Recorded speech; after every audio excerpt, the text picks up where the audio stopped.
Thank you very much for coming to the Institutes this morning for what I'm sure will be a fascinating insight into the U.S. National Defense Strategy 2018, which caused quite a stir when the executive summary, or the summary anyway, was published in January, because it, amongst other things, that I think the top line everyone took away from it was that there was a step change in terms of priorities as far as defence strategy was concerned, from the sort of Obama era primary focus on counter-terrorism to essentially the return of great power competition, particularly Russia and China. But what most of us saw was only the summary, the open source summary. There's a lot more that lies beneath. 55 pages, I think you were suggesting, that lies beneath of classified document. So I'm sure we're going to get a fascinating insight into what lies beneath, as it were, in some ways, as far as both trajectory, ambition, and the foundations of analysis that lay behind it and supported it all. Because we're very pleased to have with us Frank Hoffman, who, amongst other things, was on the task force that advised the Secretary of Defence, Jim Mattis, on this. So that's the insider's view element of this discussion. And Secretary Mattis has, over quite a long period, I think, come to rely on Dr. Hoffman as a counsellor, not least because, as I'm sure from reputation at the very least, you know him as one of the preeminent US soldier scholars, or marine scholars, I should say. He does have 7,000 books.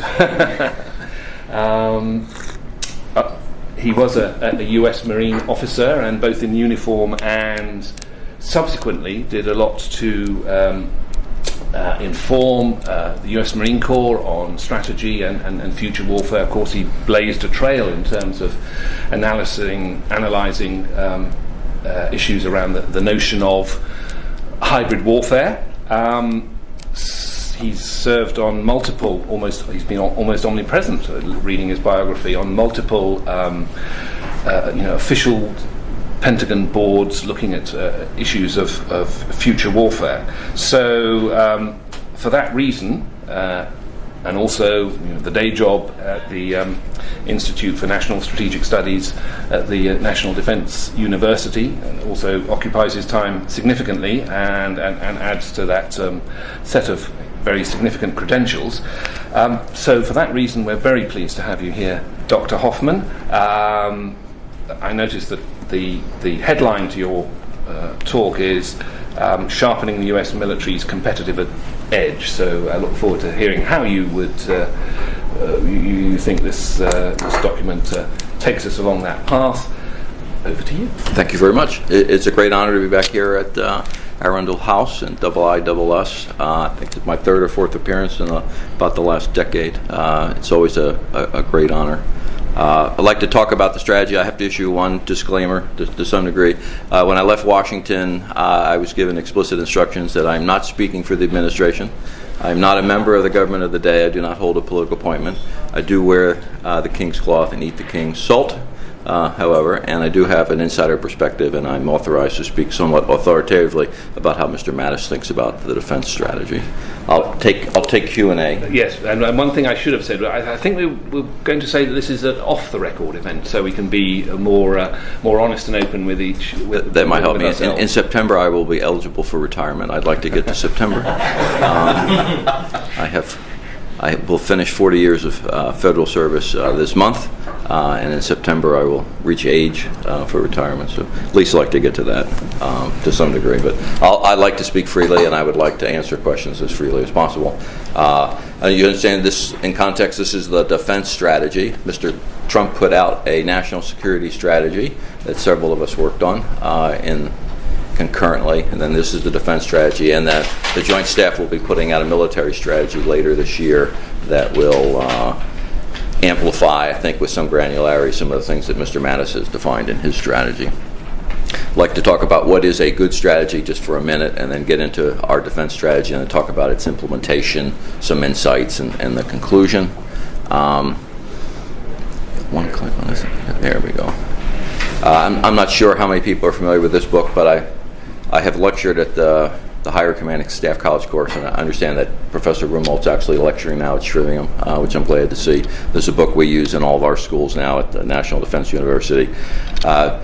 Most strategies are bad strategies. 90% of most strategies I've been involved with were bad strategies. There's dog breakfasts of aspirations, illusions, myths, and mythologies wrapped into a document, what Rummold calls a laundry list or a dog's breakfast. There's three components of a very good strategy. A rigorous diagnosis of the environment that generally creates either a central challenge or a central problem that needs to be resolved. You have to have an actionable or a logical way as an approach that you're going to resolve that central problem or central challenge. And then the place where most people fail, you need to have a clear implementation and resources that are aligned centrally to that problem.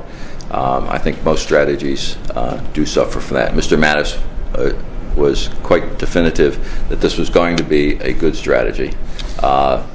He's informed by this book as well as many British scholars, in fact, particularly Hugh Strachan, Lawrence Freedman, and Colin Gray had great input into his thinking about strategy and actually into the document itself. So that's our goal, a good strategy. Again, in terms of context, Mr. Trump has put out a strategy that was developed concurrently and with great degree of transparency and collaboration between the White House and the Pentagon. Mr. Trump's strategy was released in December. It's got 4 national interests and 4 major pillars. The defending the homeland and protecting the American way of life as its principal first objective. Expanding American economic prosperity is his second objective. The third pillar was called peace through strength. That's largely the defense pillar. And then the fourth one was amplifying American influence, which is largely about fixing international institutions that Mr. Trump feels are malperforming. So this was Mr. Mattis's effort to amplify, define, provide granularity and guidance further down. It's also his first opportunity to put his imprint on the department over the course of his first year. He came with some fixed ideas. Some of those ideas have evolved as he's gotten more details, and this is how, in this document, he wants to imprint his legacy and his perspective on the department's priorities. The American Congress has been very dissatisfied with defense planning for the last decade or so. There was a series of hearings. There was a public law passed in 2016 in the National Defense Authorization that was rather prescriptive about what the next strategy would be. We negotiated some of the parameters of that legislation with the Hill, but in essence got the freedom to write a classified document so that we could be as honest as possible with our priorities and our definition of the threat. And so we were told in very clear terms by law to write a strategy that defined assumptions, the environment, the trends, the missions, and the investment priorities with great clarity. And we think we did that in 55 single-space pages and secret. So the version that most people see is not as clear on those prioritization, is not as antagonistic in the description of who the problem is and what sins they've committed, in our view, but the classified document does that, I think, with a lot more clarity than anything else. The grand scheme or the grand label for the strategy Mr. Mattis has picked is about competing and deterring, and if deterrence fails, being prepared to win, but it's about being competitive. And this competitive thread about renewing our competitive edge in the military sense or in the economic sense is the linkage of the theme between the White House and the Pentagon. Competition, geopolitical competition, great power competition, and competitive strategies is a theme that runs through both documents and is the thread that runs through I think, the strategic planning community in Washington right now. I'd like to talk real quickly about composition and process. Most people aren't interested in it, but us wonks that do this kind of stuff. Almost nobody. But it is a little bit reflective, again, both of the Secretary's personality and his background. Normally, the quadrennial defense reviews, which are done every 4 years, are about 500 people, more than 12 months of work in very large working groups by function, isolated by modernization or personnel reform, overhead reductions, travel reform, all kinds of weird groups, and more of a bottom-up kind of approach. Mr. Mattis doesn't like that approach, and since the previous approaches were unsatisfactory in terms of both how they were received and their quality, Mr. Mattis, he's kind of scrapped that kind of mentality. He believes in a small group team. So we had a team about as big as this working for 9 months. I was hoping it was going to be 4 or 5 months. It turned out to be 9 months. And we worked in a room just this big for all 9 months. The only difference between this room and the room I lived in for 9 months is we didn't have windows. There was one door, not two, and no windows for 9 months. And I had a little cubicle in the corner. You came to visit us once, right? We had the longer room with a little more conference room in that for temporary for that type of thing. So we had 2 co-leads, Mr. Bridge Colby, the Deputy Assistant Secretary for Strategy, and the Principal Deputy in the Joint Staff, Mr. Phil Ritterhoff, who's very close to General Dunford, having served as his CAG director when he was Commandant and his CAG in Kabul. We basically had a chairman's representative in the room, and Mr. Colby represented the civilian and the policy community. They co-led this group of 20 staffers. Half the staffers came from the policy community, the other half came from the military staffs. The 4 services all had a colonel in the room. The intelligence community had a representative. The budget community, because it all comes down to money, had a permanent representative in the room. Our National Guard Bureau, which is twice as big as the Marine Corps, had a representative in the room, and the intelligence committee had a rep, for a period of time. So we had sort of a representative of the entire building, but in one intense group that met just about every day as a pretty tight, cohesive group. So that was the core group. And unlike in the past, we used to have levels of oversight for those kinds of things, where these big groups of 50 or 60 people would be presenting to a group of 1 stars who would then present to a group of 3 stars who would then present to the Secretary of Defense. Mr. Mattis scrapped all that. So basically the 2 co-chiefs would put something together. Mr. Baker and I were representing the Secretary. We'd review that and we'd give that to the Secretary. So the access to the Secretary and his chance to imprint directly didn't go through any kind of layers of oversight. Some pros and cons to this methodology. Our expertise and our knowledge intimately was related to the brain cells of the 20 people in the room to some degree, at least in the core. We had outer groups of red cell intelligence community and even some foreign perspectives and scholars that came to impart some wisdom upon us, kind of in the outer group. But most of the work was done by 20 people. And most of the writing was done by about 3 people in a much smaller room. Over at the end. So it's largely about the process, very different than we've ever done in the past. And there's some pros and cons. The expertise and also the buy-in. You had the 4 service reps who had access to their service chiefs in their communities, but that's not a lot of buy-in from the building. And there's a lot of issues between different constituencies about who wins and who loses in some of these strategies. There are some choices and trade-offs that were made. So that's a little bit about the team composition. The process is very complicated. Nobody cares much about process. I do just want to... At all, yeah. But those of us who do this for a living, often, intensely type of thing, I want to show the complexity. The green line in the front was the May through September time period of the strategic development. And we ended up writing, for Mr. Mattis at his insistence, 4 different strategies for 4 different potential worlds. Instead of picking a world that we wanted to live in and kind of marching towards that, or the one that we see now, or kind of building towards that, he made us compete different worldviews and talk about probabilities and talk about alternatives. And we did that work in the May and June. We wargamed those with the intelligence community. I pushed for a particular strategy. That's not the one Mr. Mattis picked. We ended up developing the one he picked, so that by this period of time in between the 2 green lines, Mr. Mattis picked a generic defense strategy at the institutional level, and then the purchasing list, the investment priority list that would support that strategy was developed, so he could sign out a letter that both guided the development of the refinement of the strategy, but also in the top purple line, the program and budget review. The services have already built all their budgets for 2019, and we had to influence those before they were submitted and turned into the White House. And so in those old dash lines, our strategy, as it was being fleshed out, would be bounced against the Navy, the Marine Corps, and the Air Force's budget. And so they had to make some changes. And they also informed the strategy a little bit. And then we worked through the fall into the holiday period, refining Mr. Mattis' strategy for him, give and take. We also had all the 4 stars came in October. We briefed the strategy to them, got some feedback. We staffed it formally to them and all the services twice in that time. Mr. Mattis has some contacts internationally, what I refer to politely as the wise elders, because not all of them are gray beards, because not all of them are men. I was his directed telescope, and we'll go out and interview these individuals. They would provide input on the strategy, which turned out to be very useful to see foreign perspectives on the strategy. We war gamed and red teamed the strategy again with external policy experts, and with the intelligence community before presenting the final strategy in December to Mr. Mattis. I think my final meeting with him was called in on holiday on December 27th, and we resolved the final differences between the military staff and Mr. Mattis' staff and I at Mr. Mattis' desk on December 27th, and we were pretty much done with it. And that's kind of the inward dizzy circle that I lived in that little closed room. At the same time, you have the White House doing their national security strategy in parallel. And representatives from the White House were available to attend all of our meetings and did on occasion.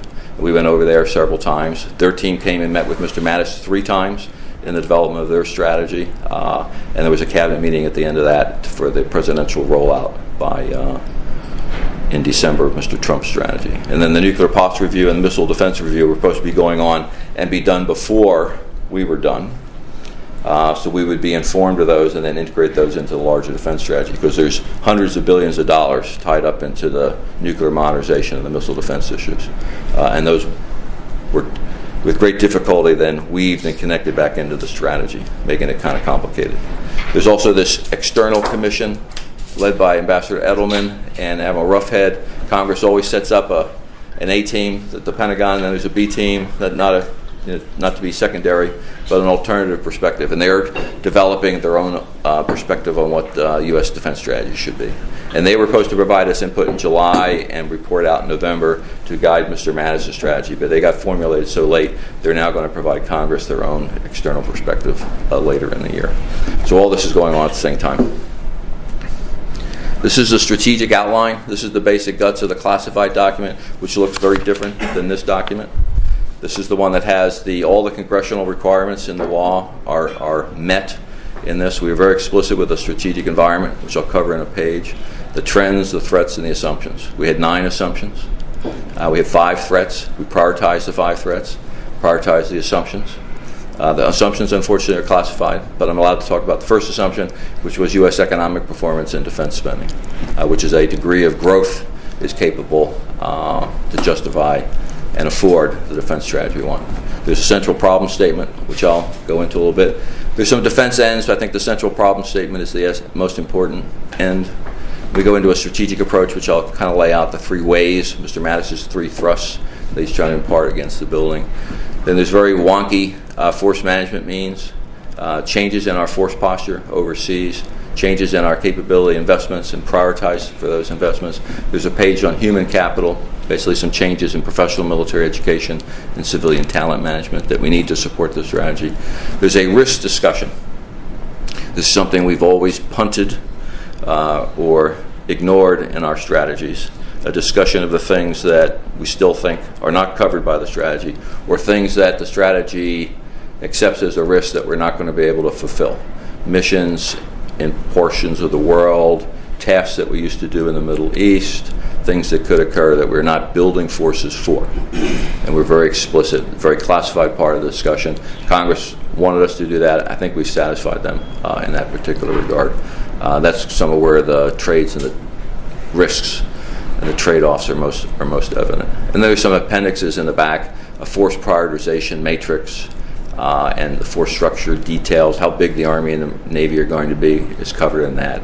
Roles and missions is a discussion in the United States that we probably didn't. I think that's the 12 areas that Congress told us to do. This is one we probably just kind of waved at and didn't provide them any specific answers. But in the appendix, there's a prioritization table. And it's a tool that was created for Mr. Mattis, who wanted to see the missions we're going to do them in what priority against the threats and what priority, and where he was going to shape the department, who's getting more and who's getting less. It's sort of a map of missions and threats and who's getting more money and who's getting less money. And Mr. Mattis wanted to build some agility and adaptability into the strategy, and he wanted a tool to do that. We came up with this particular tool over a period of months. And the reason it's an appendix is not because it's secondary to the strategy. It's built as an appendix so that it can be adapted every 6 months.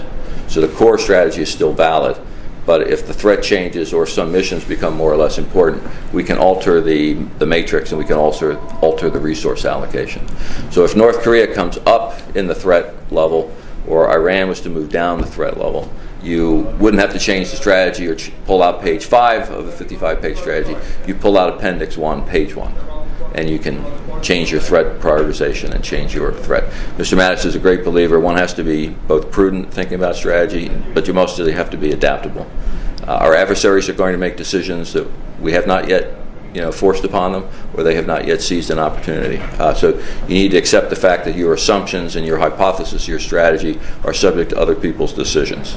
Your assumptions could be wrong, your description and assessment of the environment can be wrong, or your adversary is going to make changes. And Mr. Mattis is a great believer in agility and adaptability, and we built that into the strategy for him. The diagnosis, security environment, as has been noted, a mind shift and change. We still have what we believe to be 5 problem sets. We just changed the prioritization of the problem set. We used to call it the 2 plus 2 plus 1, then it became the 4 plus 1, but really over the last several years it has always been 1, violent extremist organizations, and then North Korea, Iran, China, Russia, problem of the day. And the prioritization is very unclear. I was surprised in our discussion of our strategies, the diversity of opinion on who is the number one problem. Then it depends if you're an Asia specialist or a Europe specialist, or if you are talking about the next 2 years, the next 5 years. There's a lot of debate, but we were very clear in our strategy. It is not about terrorism. Terrorism went from number 1 to number 5 in our diagnosis of the environment. And this diagnosis has a long-term view and then a short-term view. Mr. Mattis was pretty insistent. He didn't want to see a strategy about 25 years. The strategy is a 5 to 7 year perspective. But this assessment of the problem that China and Russia want a world order that's fundamentally different than the one we thought we were creating and defending over the last 40 or 50 years is the long-term competition. We still have rogue regimes, North Korea and Iran, very much in the news of late. And terrorism will be a persistent problem, but it's not our number one problem. And the opportunity costs that we have been devoting in Afghanistan and the Middle East, tens, 20s, 30s, 40s, 50s, $75 billion a year. The opportunity cost of continuing to put money into that threat box comes at the risk of not being able to counter your primary challenges in both Asia and Europe. And that's our biggest problem. There's a diffusion of technology and changing character of war. Many of us have debated the changing character of war, but the degree of conventionality and our eroding competitive edge is our biggest problem right now. There are many competitions in aviation, under submarine warfare, surface warfare, missile attack, missile defense kinds of competitions. 20 years ago, you've looked at that, and everything would have been green for America versus any other threat. Some of those are yellow. A few of them are actually red now. If we were getting into a classified discussion, we've lost a few of those competitions and can regain it. Some of those competitions are, say, in hypervelocity missiles, for example, might be contested right now. There isn't a winner or loser yet. Undersea warfare, we might consider ourselves to be green and may be able to stay green, perhaps, if we continue to invest. But we've lost the assumption of uncontested dominance in all these competitions, and some of them we're losing. Also, this competition short of armed conflict, where China in the South China Sea or Russia in a variety of different active measure techniques, which in Europe is now called hybrid warfare, which is a change in terminology that Mr. Mattis and I developed about 15 years ago. But we call it competition short of armed conflict right now. We are losing influence. Our alliances are being corrupted. The cohesion of our alliances are being tested. We're not competing effectively. We're not organized to compete effectively in the cyber dimension and the propaganda dimension with Russia in elections. We need to reconsider all that. And all of our domains are contested. And we consider the homeland, since 9/11, it's not a surprise to say the homeland is not a sanctuary, but we're actually thinking of the entire homeland in a state-on-state conflict is going to be something that has to be defended continuously. Before, we take it for granted that our two oceans were remote and we could deploy from Norfolk and San Diego and go do things and come home. That's no longer an assumption that we're willing to take. So that's a central diagnosis. The strategic logic is a little narrower in time. The central challenge is that eroding comparative military edge, both from 15 years of investment in counter-terrorism type things, 5 to 7 years of very constrained defense spending due to budget caps, and what China and Russia have accomplished in their own investments. That combination of events has eroded our military assumptions and weakens deterrence. And then China and Russia's actions against our alliance architecture, South China Sea, pressure on South Korea, and economic corruption, subversion activities from Russia is weakening our alliance structure. So the strategic logic is to regain that influence, regain that level of deterrence, and to do so by Mr. Mattis's three major thrust areas: a modernized and very lethal joint force for deterrence purposes, a much more robust constellation of cohesive alliance architecture by pushing back on China and Russia's activities, and then large-scale reforms, faster, cheaper, more efficient delivery of capability from the Department of Defense. Our overhead is too high. We're not delivering the scale and speed of relevance that's necessary. And the strategy is very competitive. Some people push back on that language. Scholars I met with in this country during the development push back on this notion that America always wants to compete and win. So we haven't blocked out the notion of cooperation with China and Russia on many activities. There are things we're doing today in multiple domains and dimensions of strategy that are cooperative. So we don't block out that opportunity for a future. China's not made many choices that it could make. Russia's made a lot of choices, crossed a lot of red lines in this country and elsewhere. They've made some of those choices. So we don't want to push them into that, but we can no longer accept blindly the coercion, the economic predation, and the intimidation that's going on. The strategic approach is a competitive strategies approach. We have to change our mindset about who we're about and what we're about. We need to focus our all dimensions of strategy into this competition. Mr. Mattis is a big believer in a maneuverist perspective, which is all about not attacking your opponent's strengths, but looking for vulnerabilities and weaknesses and attacking those. Do not accept battle where he is the most prepared in a manner that he would like you to fight. But expand that beyond the military dimension into other dimensions. Target your competitors' capabilities. But think about it in a whole of government perspective, not just in a military dimension. The principal focus for defense investment is in this issue of lethal modernization. We want a joint force that's more agile, but particularly more lethal, to create some of those vulnerabilities. And the lens that we use to prioritize that is not just technology, but creative operational concepts based upon a competitive approach to drive your buy list. So we're not pursuing technology for technology's sake. We're using our idea of what areas we can create and sustain a competitive advantage against China and Russia. And that should order the buy list to give you the most military advantage.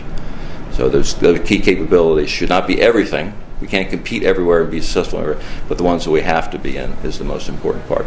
And that drives the modernization and the acquisition. It should also be driving our conceptual development, our wargaming, and our experimentation too, hopefully. This is the buy list in generic capabilities that came out of the war games and the strategy and the debates about where we could create the most advantage. There's lots of things in the nuclear posture review that have to be paid for, so that it rose to the prioritization. This area that we've deferred investment for probably about 20 years.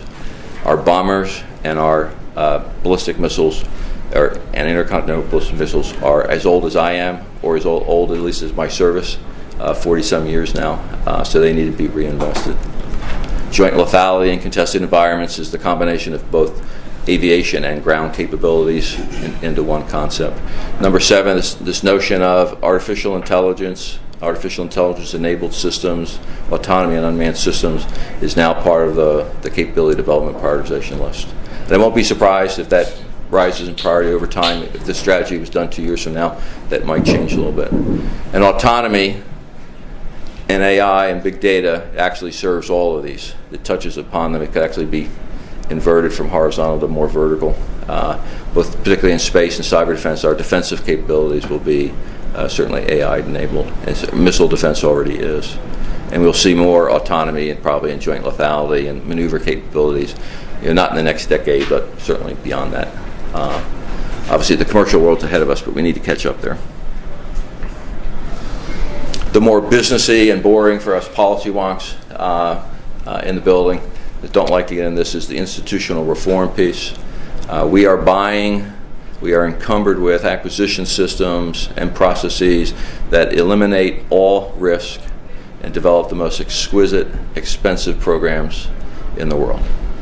We have the most expensive jet aircraft, we have the most expensive aircraft carrier, we have the world's most expensive helicopter, and the Marines at one time were trying to develop the world's most expensive $14 million a copy infantry fighting vehicle.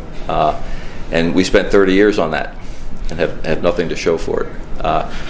We cannot continue to compete with China, any kind of rising power of that scale, on an innovation cycle on 14 years, per kind of technology. That competition, you'll end up going to battle at some point in time if a war to occur, and you'll be a generation or two behind. And we cannot continue to price ourselves out of the business with an aircraft carrier that's 3 times more expensive than its replacement, jets that are 3 times more expensive than their replacements. We're just getting smaller, more exquisite, and more refined. So we need to impose discipline in our budget overhead. We need to get more efficient. We need to drive out inefficiency to the greatest degree possible. We need to merge. We need to combine. We need to get on with a much more streamlined approach so we can be competitive and deliver capabilities to warfighters in a much more reasonable amount of time. And that's something we have not been doing for some period of time. This will give us more credibility in the Hill, more credibility with the American taxpayer. Right now we can't even, our services cannot even withstand an audit of any type. So if you're being given $600 billion a year and you can't defend what it is you're spending it on, and you're considered to be inefficient in its use, your credibility is really, really hurting. One aspect that's really important in this area, and that the last administration did quite well with, is reaching out to sources of innovation and new sources of competitive advantage in the Silicon Valley area and the business world that we had not been well tied to. Some of those organizations still don't like to work with the Defense Department because we have our own accounting rules, we have our own bureaucracies, and we don't pay very efficiently on time. So they weren't tied to us. But there's a lot of innovation going on in schools, think tanks that have ideas and developments, and in garages. So we've collapsed our industrial base to 5 major, very large firms, and they're not necessarily the most innovative, but they are the biggest and the most powerful firms. So we need to harness these other capabilities, and we now call it the National Security Innovation Base. It's an idea that came up from the Pentagon that the White House liked a little bit. Not an industrial base in the old sense, but an innovation base that has more sources of advantage. And we need to harness that, but we also need to protect it, because what's been going on with the Chinese activity is they've been buying into companies and they've been acquiring intellectual property, or in some cases either through espionage or coercion, appropriating that innovation for themselves. So even if we were outspending the Chinese, some of that's actually more benefit to them than to us. So we need to protect that. So we do want to work with our allies. We will improve technology export capabilities. We will reduce the cost of burden sharing on programs. But we also need to protect this innovation. We cannot lose what it is we've created and just simply give it to the Chinese. And if we reform and do all the things, we should be a little more interoperable, and not interoperable just in a standards or a technology sense, but much more collaborative and related to our allies and partners. Mr. Mattis is a very strong believer that no great power such as ourselves has ever thrived alone. We believe that we represent and need to work with our friends and allies. In fact, we need a strengthened alliance and partner network, one that's most bigger with maybe new partners, but also shared equal burdens among ourselves. Mr. Trump, of course, has been pushing it very aggressively on the shared burden responsibilities. We understand not everybody can get there at the same time, but we think that's part of the common ground, common values, and something that we need to work on. But this notion that we need to deepen our interoperability beyond not just the technology plugs and the data communication, but perhaps enforce design so that we get the most for the investment that we can make. We will not be able to spend everything we want. We understand some of our allies cannot spend everything that they would like to have to partner with us. But we do need to revitalize and strengthen and extend it. We made a lot of progress in the last 2 or 3 years, looking at European defense spending in particular, the work that many of the Nordic countries are doing that are partnered with us. There's a lot of good positive things going on. And that should be a two-way street. We should be able to not just sell to, but also buy from allies and partners, and which I think the Norwegian missile capability is one of the best examples. Those are the big three thrusts for Mr. Mattis. We've kind of tied those together. I think if you get these sharpened, more efficient modernization and you share it with a larger, more powerful network, you can resolve that balance of power problem, particularly in Asia and Europe, which is the priority for us. That's kind of the central logic pulling all that together. Talk a little bit about implementation and conclusions. The means. The U.S. military is going to get more money. It is going to get slightly larger to some degree to link to our Asian and European partners and have rotational presence activities that are a little stronger, a little more lethal and modernized, able to take a hit, be a little more resilient. We call that the blunt level. We have this 4-layer model. A contact layer is basically kind of our counter-influence layer. It's also the political and military engagement layer with friends and allies. But the blunt layer is basically our forward position forces. We want to be a little more blunt, a little stronger in that particular area. There's the surge layer and the homeland defense layer. Mr. Mattis is keen on a concept of deployable or dynamic force employment. We used to have a global response force based in the United States, sort of a hermetically sealed, ready force in the Carolinas that could deploy to some crisis at some point in time. He finds that very predictable, very old-fashioned, very Cold War-ish. He wants to see a little more unpredictable, more dynamic, more agile capability, swinging forces from Europe to CENTCOM or from the Persian Gulf into Europe, being a little more mobile, a little less predictable for the Chinese and for the Russians to think about. The concept we're still fleshing out. The Joint Staff's working on the mechanisms and the gaming of that particular concept. But again, this is Mr. Mattis's maneuverist perspective at the fore. Do not get into a pattern. Do not let your enemy have the luxury of knowing what you're doing and how you're going to do it to some degree. But there's more to be done in that particular area. But it will be a somewhat larger force, and it will be somewhat employed a little more forward, be a little more hardened. With respect to implementation, I had hoped at one time we were going to have an implementation guidance as one of the appendix. It became a separate document because it took longer to refine, but there is a classified 7-page implementation guidance that assigns to each of the services and to each of the joint staff activities specified dates and 45 and 90-day deadlines. So they've been given their homework and their taskers to report out to the Secretary on the progress made. I attended my first implementation meeting the other day, which was a budget implementation meeting, very boring, 2 hours of PowerPoint slides. Slides worse than this one. And people are being held to account. So the service secretaries and the service chiefs brief their budget, and they brief their implementation on how they're improving readiness and where they are in these modernization projects and how the money is being allocated in great detail. And got some guidance from Mr. Mattis, who takes guidance. In terms of more proof of the implementation, that it's just not a strategy, it's on paper, but it's a product that's being lived with. I had this very complicated implementation slide. This red line represents the U.S. defense budget from 2011 to 2012 out to the present. This is where we started FY18 down here. This black line across the top would have been Mr. Gates' budget from 2011 if it had just moved on. This is what we'd actually planned on in 2011. This was the budget line we expected to have, which was basically not a program growth, but basically inflation growth for us. We would have been up here someplace. This red hatched area is $406 billion, represents the delta between what we had expected to have for this period of time versus what we were actually spending. And that's a lot of lost investment. That's a lot of lost capitalization. That's a lot of lost capability over time. The budget that the President has approved when he got, and the congressional leadership got Mr. Mattis' assessment of our capability loss brief, which was given on the Hill, given in the White House, and then the budget presentation, the strategy brief, which went at Camp David and at the White House.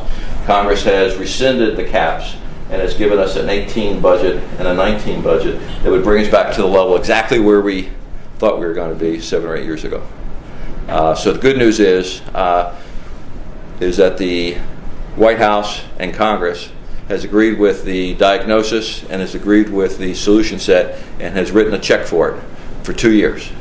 Now the bad news is we're just back to where we should have been without this almost half a $500 billion of investment capital, while we have been operating flying airplanes, dealing with threats in many countries. So the good news out of this is the problem set, the strategy, and the resources are now aligned and being implemented, for those 2 years. Congress has agreed to that amount of money to bring us to there. And the question is, can we spend it intelligently?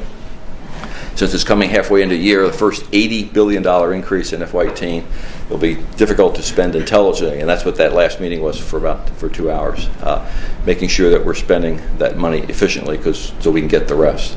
But where the White House and where the domestic political argument will be in the 2020 election will probably determine the continued trajectory of this particular budget. And some of us are not optimistic that the country can either afford or is united in that kind of a strategy. But how well we spend the money and how well the next few years go will probably be better indicative of where we end up going. So the key takeaways is this mind change shift. It is not about terrorism. It is not about the Middle East. It is about great power competition, a new game in town, largely about China. We don't lump China and Russia together. They're very different strategic cultures, and they are in very different trajectories. One is in perhaps serious decline and quite reckless with its activity, and has made very conscious choices about changing borders through the use of arms in Europe, or assassinating and killing people in European states with weapons that have been prescribed for the last 40 or 50 years. Another state hasn't made some of those same choices, but is on the rise. It's gone from a fragile rise to a peaceful rise to a rather assertive rise. And where it goes politically, economically, is in great question. But their activities are different. The commonality, autocratic, dominated by an elite that serves the state, has great control over resources in the economic and political sphere, and that they're both, I think, wanting to change the world order in some sense. Russia just mostly in destabilizing it. China is basically offering a much different alternative about what the rules-based system would look like and who would benefit from that, whether the state versus individual freedoms and the way we've organized our democracies. So big problem set there. We have a very clear regional prioritization. Asia we see as the larger issue, but Europe is definitely the second one issue, if there's any doubt about that in the past. We need to get more sustainable in the Middle East. So we're going to largely get more sustainable and tailored over the next couple of years. It is not a diminution in the near term of the strategy, but it is a alteration over time. It's mostly in the counter-terrorism and the stability ops area. We will still be present in the conventional military sense, and we will still try to deter Iran and bolster our allies in that region on the Iranian threat. The military, a little larger. Most of the money is going into readiness and modernization, not into capacity. That's a tension, with some still in Washington, but that's the posture. A little bigger, a little more forward, and these three major lines of effort that Mr. Mattis is pushing that we've talked about. I think the alignment with the White House is very clear. There was a lot of give and take, back and forth, a lot of participation, much more transparent than in the Obama administration. When I was in office, I worked with the White House and worked with the writing team. I think we did a lot more together this time around, working together. So there's definitely, between the defense establishment and the NSC staff, or at least the NSC staff that existed until last month, on what the problem was, what our interests were, and what the priority of those interests were: the homeland, the economy, and then peace through strength. Working together through diplomacy with our allies and friends. This innovation-based concept was very keen in the White House.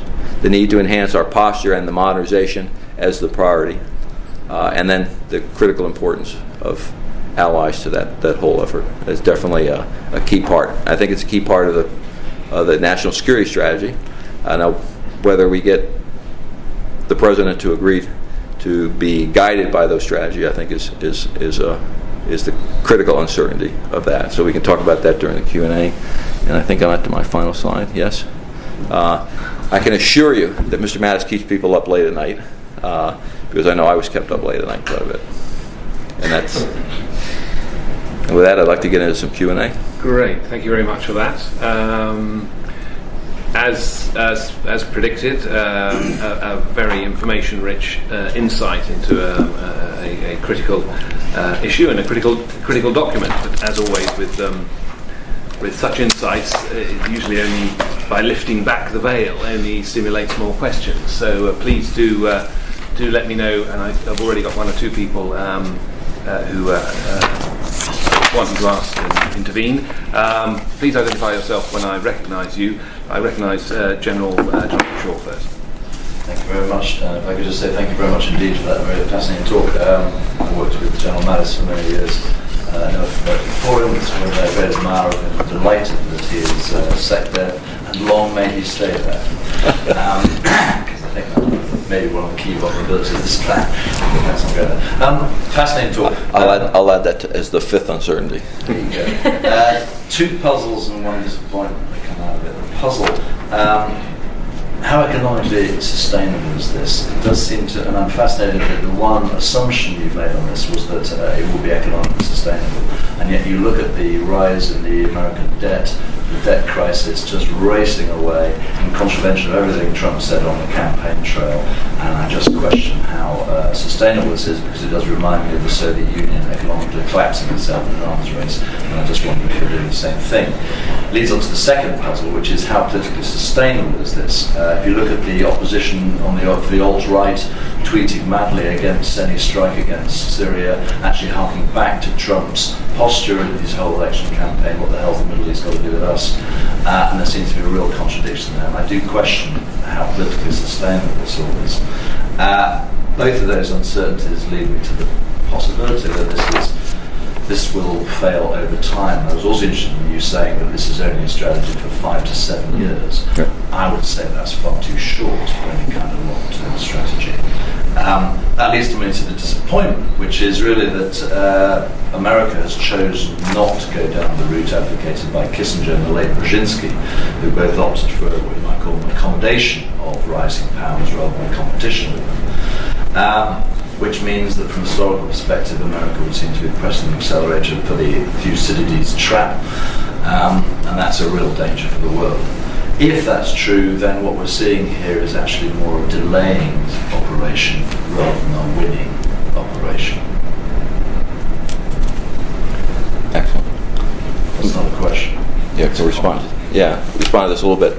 So the critical uncertainties, I did a memo for Mr. Mattis before he went to the White House and identified the shifts that we're interested in. I also defined the critical uncertainty on the economic performance. So that's been identified as a critical one. Despite debt levels, and we are at a different place than we've ever been before, economic performance assumptions were detailed. This strategy does not assume that the United States economy grows at 3%. But if we don't grow above 2.2, 2.5, and 2.6, the strategy is not sustainable at its current spending levels. So we were quite mathematical and empirical about that. I took my first degree in economics, so it's not terra incognito to I to think about it in those terms. The 5 to 7 year strategy is a Mr. Mattisism in the sense that we have a long-range competition to which we need to saying the grounds to. Delaying is actually a good thing for some period of time. If you're delaying some bad things or delaying your adversary. In power terms, if you see yourself declining and an adversary closing, delaying that 5 to 7 years is not a bad thing because other things are going to happen. If you view this as a competition, you're also then competing both in the political and the economic sphere as well. China has bad books, bad debts, a lot of concrete, a lot of empty buildings. Demographically, if delayed, is not a good thing. Again, it's about the advantages and the comparative advantages, about things. But I do take your point about the political unsustainability. Trends in all of our countries suggests that a political consensus on some things is difficult to achieve. So whether one believes in, we just had a conversation at the German embassy 2 nights ago, Trumpism is an issue. In Europe we have divisions. In this country we have divisions over Brexit. Those political uncertainties do impinge upon the public consensus for security kind of matters. It makes us look inward.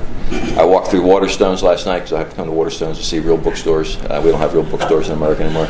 That's not true. only Kramer's. There's nothing in Washington. Everybody buys books now on Amazon, unfortunately. You need to get out more, my friend. I know. Well, we don't.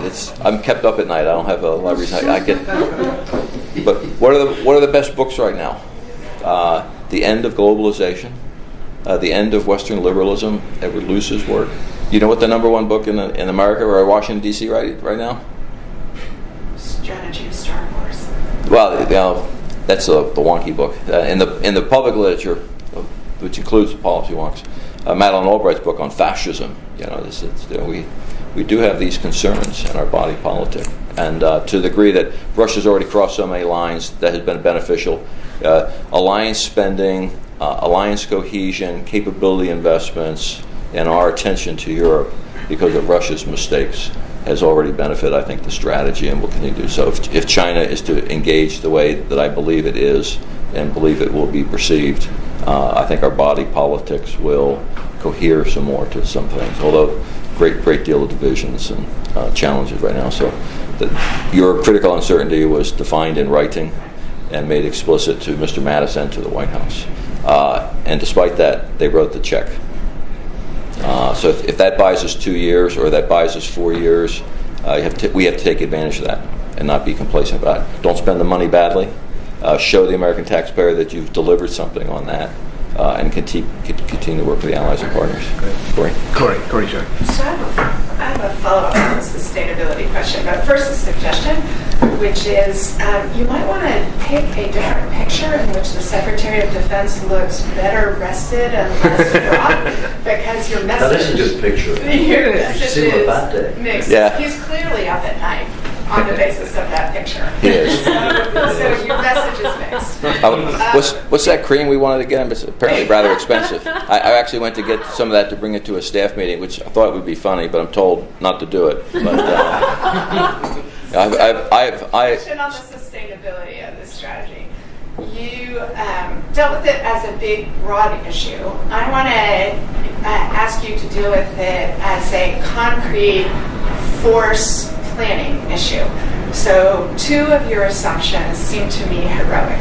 The first is the financial basis for it. Your line stopped at FY20, but your budget flatlines at FY20. So right. How does the implementation of your strategy change with relaxation of assumption number 1? And the second, did you do any costing on the relaxation of your assumption about the essential contributions of allies? Because as you rightly pointed out, the President of the United States doesn't share your assumption. So did you do any costing or do any risk assessment of that? Yes. So on the issue of allies and partners, Mr. Mattis went to the White House with the strategy, and we had identified the 3 stumbling blocks we thought that would exist with the President. One was the VEOs are actually not the number one problem. It's not about immigration, borders, and terrorists that we need to be defeated as if they could be decisively defeated. That is really about other problems. And the President accepted that. The second challenge or hurdle with the President, who does not criticize Russia as a state or Mr. Putin overtly in public forum, nor does he identify Xi or China as the problem set. And he was presented that and was okay with that in our strategy. And then there was the issue of allies and partners, which we identified that this strategy and the NSS both rely upon and are dependent upon not just the current alliance being stronger, but actually having more allies and partners. And the President accepted that as a fundamental element of both the NSS. I'm actually asking a slightly different question, which is, did you do any excursions and risk analysis on the basis that whatever the President said he agreed with will not actually get these choices? I did in the follow-on paper about the critical uncertainties of the strategy. The first critical uncertainty is that China and Russia, which we treat as separate, could actually collaborate and combine. It's a great... And that was the first one. And the strategy accounts for and attempts to, in the classified version, push them away rather than push them together. Because if they combine, that's the first critical uncertainty, particularly over the longer term, in terms of their assets.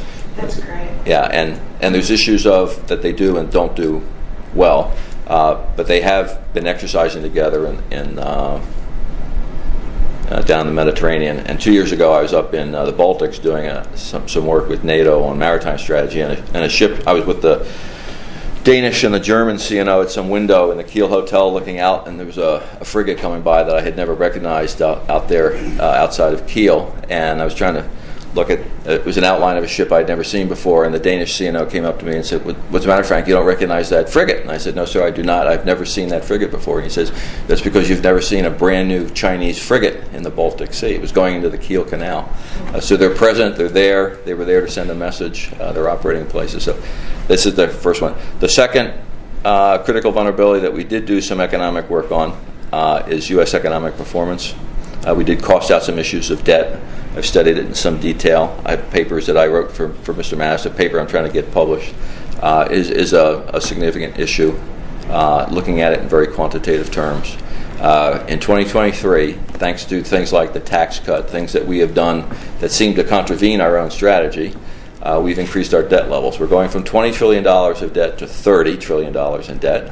We're going to go from 75% to over 105% in debt. And then we gave ourselves a little sugar. We gave ourselves a tax cut. We've increased the debt from $30 to $33 trillion. And we're an older population with much of the money going into healthcare, much of the money going into what will be my retirement if I get to September, which is very much dependent upon everybody here in London.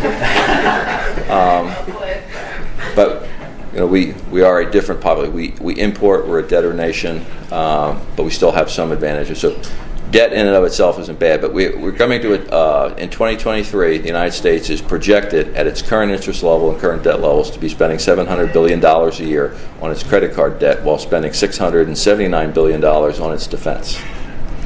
So that's a tipping point. It will be the first time we will be spending more on debt payments than we are actually on defense.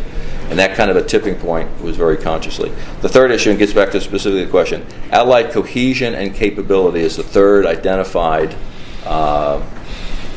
assessment. And we looked at cohesion and capability in a toto, and looking at, is the alliance system cohering and getting more capable. And if you look at the last few years, you know, it's a mixed bag. Defense spending from 2008 to about 2014 was declining significantly, and now we've had 2 or 3 years that it's kind of trickled in the right direction. NATO, Mr. Trump, Mr. Mattis, everybody's kind of working at that. Can that be sustained politically? Question mark. Economically, yes, I think in Europe.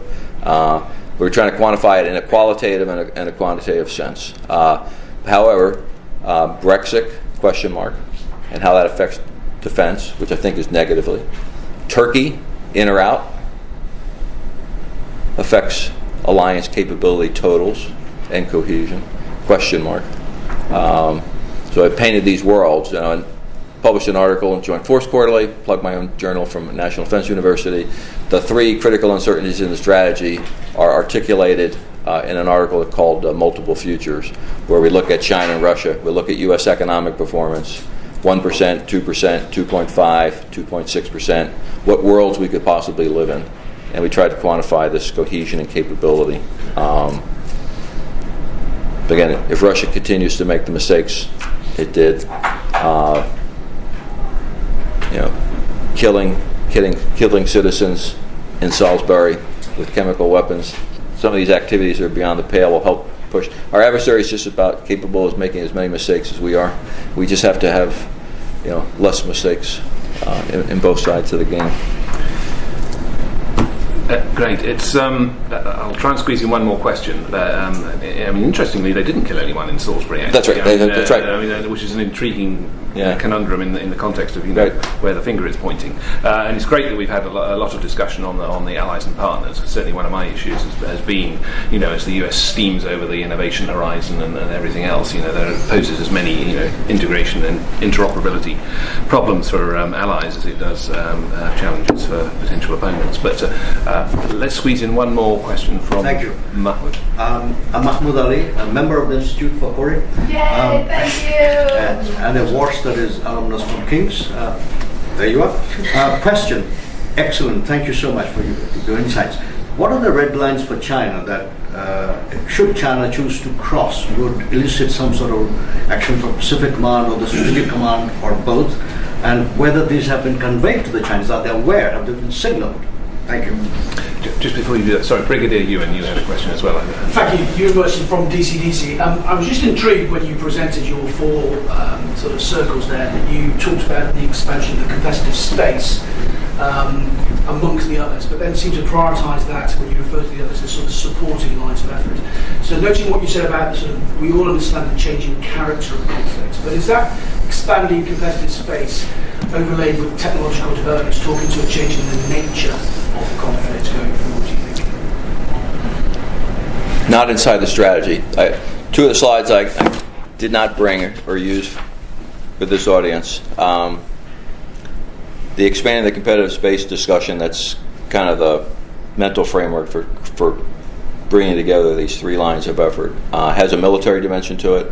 And in that discussion, we talk about where we were over the last 15 years to the left of center of the conflict spectrum in the stabilization space for a long period of time, for which all my officers and all my education has been devoted to for 15 years. Yep. And for the last 5 years, we've been moving a little bit to the right with the conventional force, despite all the other activity that's SOF and we've been doing in Afghanistan and the Middle East.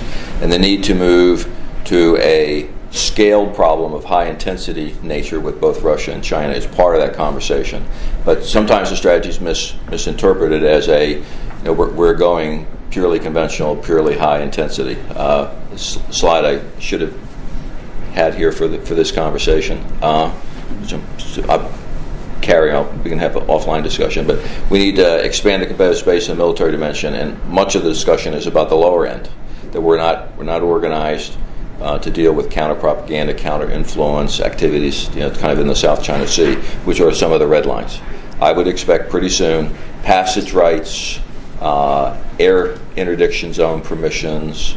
I don't think they'll go as far as tariffs and fees for the South China Sea, but it's very clear that they want to own the South China Sea, and they're going to act upon that. They have militarized the islands. They said they wouldn't do. They built things into the islands they said they wouldn't do. They've crossed those lines several times. What they've done on the economic side, they're now doing in the security dimension. And as their capability lines increase, I expect them to exploit that ownership of that particular area, and I expect us to contest that. And we have expressed to them in very clear terms, red lines, and that's what the freedom of navigation operations are about, and the air interdiction operations. And the very clear red lines, I think, about Japan's islands, which are always couched in fairly diplomatic terms. Just like with Taiwan, it's when you do things by force, you've crossed a red line. But there's political movement to do that. But when I get back to this larger issue, the competitive space conversation that's in the strategy, which is another graphic that I had to sell to Mr. Mattis, who hates PowerPoint. It takes an understanding. So in addition to the military dimension, we need to compete, and the military has a role in all the other dimensions. So there is a political dimension. It's about allies and partners. And you want to compete for allies and partners. Don't take your allies and partners for granted. Just because we have 11 aircraft carriers doesn't mean we're the most smartest nation in the world. You need to still persuade, listen to, and be informed by your allies and partners, which we did in the strategy, particularly in this country, where I spent a day in MOD and a day in the countryside with some leading scholars. We have absorbed ideas, and the strategy reflects a lot of those ideas. So that's the political dimension. We have a political story we think we can sell, and we have DNA in this country and in my country that is attractive, we think, to partners and to our populaces about what kind of world we want to live in, a rule-based order or no order, or a Chinese version of order, whatever that is. We also think we have to compete in the information space. Again, we're not organized in counter-propaganda. The other societies are closed and repressive, blocking off the internet. Again, we think we have a more attractive story to sell, so we need to compete in that space. Mr. Mattis likes to talk about the battle of narratives. It's just not, in Fallujah or in Anbar or in that country. I suppose my point therefore is how much of that becomes the military responsibility as opposed to the other leaders of government, which I think is one of the things that UK are most restless. Yeah, which is why we're not organized properly. This discussion we had at German Embassy about the transparency and the message, and we're just not organized for political warfare or competition short of armed conflict in the information dimension, and whose business that is. Mr. Mattis would describe that we when we operate and interact with our allies and partners, are supporting that information narrative, because we should be representing who we are, what we stand for, and then what we don't stand for in terms of our behavior, our activity, and our collaboration with our allies. The other parts of this expanded space in the graph is about the technological and economic dimension. And we do, in the military, have a strong role in competing in the technological dimension. And that's where this harnessing and protecting the innovation base is part of. And what technologies in automation, 3D printing, artificial intelligence, hypervelocity missiles, quantum computing is military related is part of that and supports that. And that's somewhat related to the economic competition, but the military is sort of subordinated to that. We don't drive our economies necessarily, but we do provide stable environments in regions of the world with our presence, that is investment stabilization. And we do stimulate or enforce economic sanctions, so there's a role. So in the political, informational, technological, and economic dimensions, that's this larger box, which plays all to the Western advantages, particularly over closed and repressive societies. So we should be able to do that. So there's a bumper sticker that Mr. Mattis created in the strategy. We need to out-partner, out-inform, out-innovate, not just out-fight our competitors. And in a peacetime competition, which it should be about avoiding great power war, in great power competition, it's those dimensions of strategy that we think we have more competitive advantages, not just in the technological dimension. But I think that over time I can purchase enough deterrent capacity in the military technology to buy myself time and stretch out and never let those, as an American strategist, my job is to never let those two lines touch.